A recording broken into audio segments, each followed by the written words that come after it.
Assalamualaikum warahmatullahi wabarakatuh. Dalam video ini, kami dari kelompok 2 akan membahas mengenai PPh pasal 23. Nah, berikut ini adalah anggota-anggota dari kelompok 2. Sesuai dengan undang-undang, pajak penghasilan dibagi menjadi PPh pasal 21, 22, 23, 24, dan 25. Nah, dalam video kali ini kita akan membahas PPh pasal 23.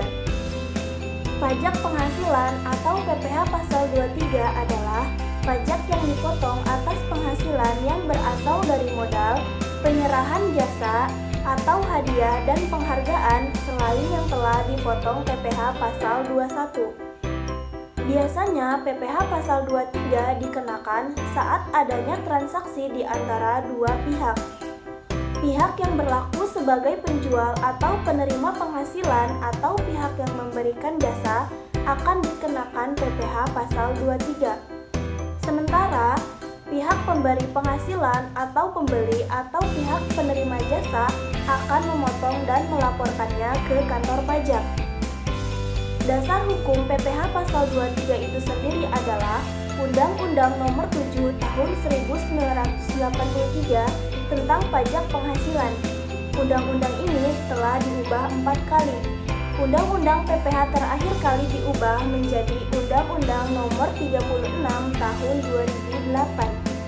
Untuk pemotong PPh pasal 23 yaitu Badan Pemerintah, Subjek Pajak Badan Dalam Negeri, penyelenggara kegiatan, bentuk usaha tetap, perwakilan perusahaan luar negeri lainnya, dan wajib pajak orang pribadi dalam negeri tertentu yang ditunjuk Direktur Jenderal Pajak.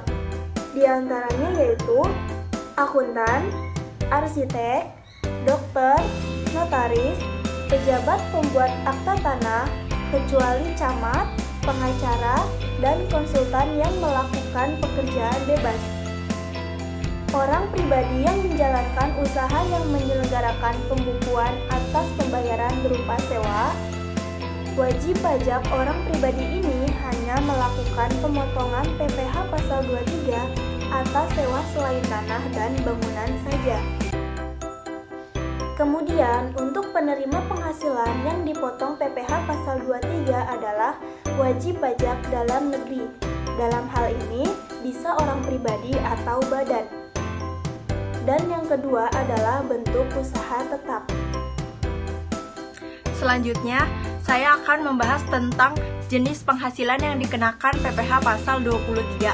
Secara umum, hampir semua penghasilan bisa dikenakan ketentuan PPh pasal 23 dengan rincian detailnya sebagai berikut. Yang pertama ada dividen, yang kedua ada bunga termasuk premium, diskonto, dan imbalan sehubungan dengan jaminan pengembalian utang.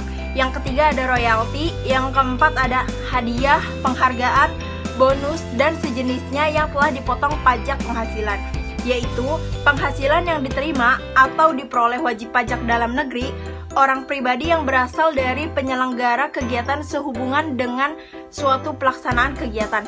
Yang kelima ada sewa dan penghasilan lain sehubungan dengan penggunaan harta, kecuali sewa dari penghasilan lain sehubungan dengan penggunaan harta yang telah dikenai PPh, sebagaimana dimaksudkan dalam pasal 4 ayat 2 Undang-Undang PPh.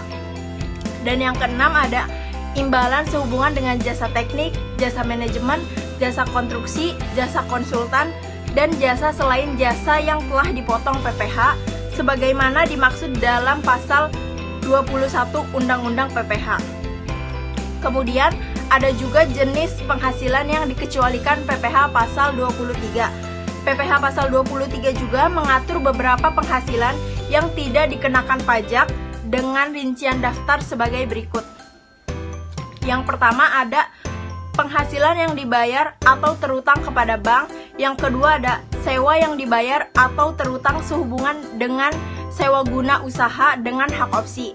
Yang ketiga ada dividen atau bagian laba yang diterima atau diperoleh perseroan terbatas sebagai WP dalam negeri, koperasi, dan BUMN atau BUMD dari penyertaan modal pada badan usaha yang didirikan dan berkedudukan di Indonesia dengan syarat yang pertama ada dividen berasal dari cadangan laba yang ditahan. Yang kedua ada bagian perseroan terbatas BUMN atau BUMD, kepemilikan saham pada badan yang memberikan dividen paling rendah 25% dari jumlah modal yang disetor.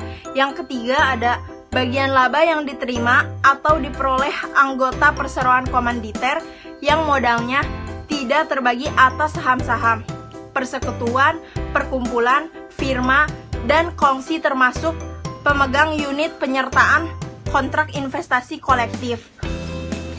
Kemudian ada sisa hasil usaha koperasi yang dibayarkan koperasi kepada anggotanya.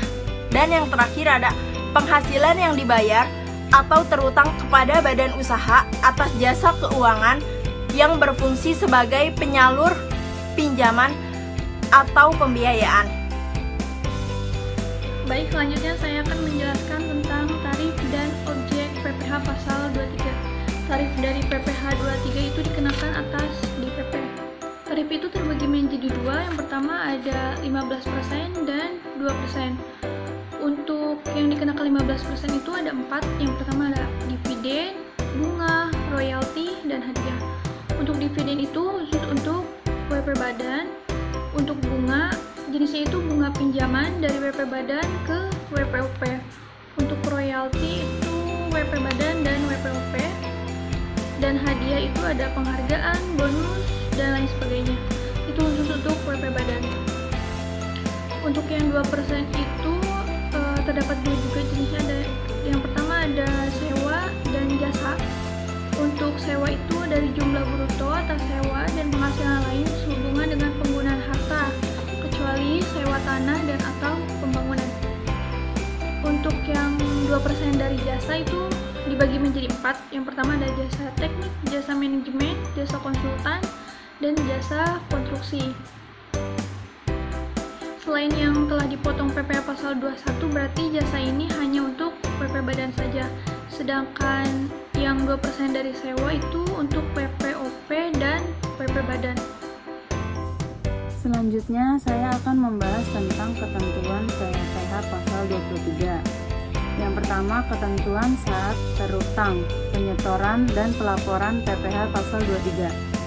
Yang pertama, PPh pasal 23 terutang pada akhir bulan dilakukannya pembayaran disediakan untuk dibayar atau telah jatuh tempo pembayarannya, tergantung peristiwa yang terjadi terlebih dahulu. Yang kedua, PPh pasal 23 disetor pemotong pajak paling lambat tanggal 10 bulan takwim berikutnya setelah saat terutang pajak. Yang ketiga, SPT masa disampaikan ke kantor pelayanan pajak setempat paling lambat 20 hari setelah masa pajak berakhir. Apabila jatuh tempo batas akhir pelaporan atau penyetoran PPh pasal 23 bertepatan dengan hari libur, termasuk hari Sabtu atau hari libur nasional, penyetoran atau pelaporan dapat dilakukan di hari kerja berikutnya. Selanjutnya, ketentuan tambahan yang mengatur tentang PPh pasal 23. PPh pasal 23 juga mengatur beberapa hal lain yang bisa menjadi referensi Anda dalam melakukan pembayaran pajak. Yang pertama, pembayaran PPh pasal 23. Pembayaran dilakukan pihak pemotong bisa dilakukan dengan cara membuat ID billing terlebih dahulu, untuk kemudian membayarnya melalui bank yang disetujui Kementerian Keuangan. Sementara jatuh temponya adalah tanggal 10, 1 bulan setelah bulan terutang PPh pasal 23. Yang kedua, bukti potong PPh pasal 23. Sebagai bukti bahwa PPh pasal 23 sudah dipotong, pihak pemotong wajib memberikan bukti potong atau rangka pertama yang sudah dilengkapi pihak yang dikenakan pajak tersebut. Yang terakhir adalah pelaporan PPh pasal 23. Pelaporan dilakukan pihak pemotong dengan cara melaporkan melalui fitur lapor pajak online. Jatuh tempo pelaporannya adalah tanggal 20 sebulan setelah bulan terutang PPh pasal 23. Adapun perhitungan dari PPh pasal 23. Untuk memahami lebih mudah tentang bagaimana perhitungan PPh 23, ilustrasi di bawah ini akan menjelaskan kepada kita tentang perhitungan PPh pasal 23 menggunakan tarif dikalikan dengan jumlah bruto. Misalkan PT Insan Medica Print adalah perusahaan yang bergerak di bidang penerbitan buku dan percetakan. Perusahaan ini melakukan sejumlah pembayaran yang terkait dengan PPh pasal 23 terhadap kepada beberapa pihak dengan rincian. Yang pertama, pembayaran terhadap royalti 3 orang penulis Damayanti dengan NPWP 018448882987000, Nurmadina NPWP 018885552450000, dan Azahra yang belum memiliki NPWP royalti yang diberikan kepada Damayanti sebesar 25 juta, royalti untuk Nurmadina sebesar 10 juta, dan royalti untuk Azahra sebesar 5 juta. Jadi perhitungan pajak penghasilan PPh untuk PT Insan Media Print adalah sebagai berikut. Damayanti 15% kali 25 juta sama dengan yaitu 3 juta 750. Sedangkan Nurmadina 15% kali 10 juta sama dengan 1 juta 500. Dan Azahra 15% kali 5 juta yaitu 750.000. Karena Azahra masih belum memiliki NPWP, maka dikenakan tambahan PPh sebesar 100% dengan nominal 100% kali 750.000 sama dengan 750.000. Dengan demikian Azahra terkena pemotongan sebesar 750.000 tambah 750.000 sama dengan 1.500.000. Kedua, untuk pembayaran atas bunga pinjaman pada BRI tidak dikenakan pasal 23. Selanjutnya adalah berita tentang jenis intensif PPh PMK 239/2020. Jakarta DDT News melaporkan bahwa intensif pajak pertambahan nilai PPN, pemerintah juga memberikan fasilitas pajak penghasilan PPh terkait dengan barang dan jasa yang diperlakukan untuk penanganan pandemi COVID-19. Fasilitas pajak yang diatur adalah PMK 239/2020 ini berlaku hingga masa pajak Desember 2021. Salah satu pertimbangan pemberian fasilitas pajak ini adalah untuk mendukung ketersediaannya peralatan untuk melaksanakan vaksinasi COVID-19. Pembebasan dari pemotongan PPh pasal 23 intensif ini diberikan atas imbalan dari pihak tertentu sehubungan dengan jasa teknik, jasa manajemen, jasa konsultan, dan jasa lainnya. Adapun pihak tertentu yang dimaksud dalam intensif PPh 21 dan PPh 23 ini sama halnya dengan pihak tertentu dalam intensif PPh pasal 22, yaitu badan atau instansi pemerintah, rumah sakit, atau pihak yang lain. Pemberian intensif ini berlaku sejak masa pajak Januari 2021 sampai dengan masa pajak Desember 2021.